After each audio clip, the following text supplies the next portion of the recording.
Welcome to this video. My name is Helmut Schweigart, and in this video we will demonstrate a simple method to assess the risk of leakage current.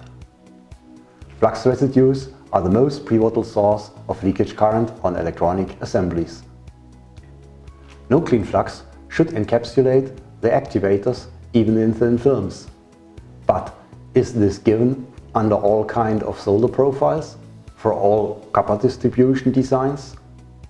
Why might no clean flux be critical? Depending on solder profile and heat distribution on the board, influenced by copper distribution and heavy components, there could be an insufficient encapsulation of the activators. If those activators are present in the areas with high demands on surface insulation resistance, the hygroscopic potential, depending on the activator composition, is able to lower the surface insulation resistance significantly.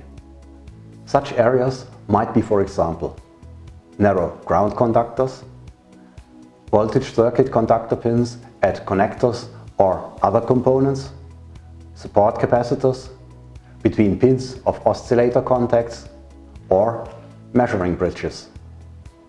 Another possibility resulting in free activators is the aging of the flux residues.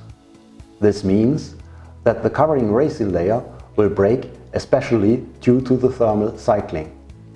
All these items lead to the question: how can we assess the risk induced by flux residues? The Sestron flux test is a simple and quick method for risk assessment, since it identifies flux residues on the assembly's surface and makes them visible by a color reaction. As a first step, you have to apply the test solution on the assembly. Allow the solution to react for 1 minute. In the second step, the assembly is rinsed with DI water and dried by compressed air. In the third step, put the assembly under the microscope for optical inspection of those areas where the test solution was applied on. If they appear blue, flux activators are present on the surface. What does it mean if we see blue bridges between the contacts? The risk depends on the activator's hygroscopy, so we need to add climatic stress test. The most simple way is to breathe on the assembly under operating condition, for example with a straw. At the same time, we are measuring the surface insulation resistance to see if it decreases at COM structures or if malfunction occurs during operation. We can see flux activators have an impact on the surface insulation resistance, which may lead to leakage current.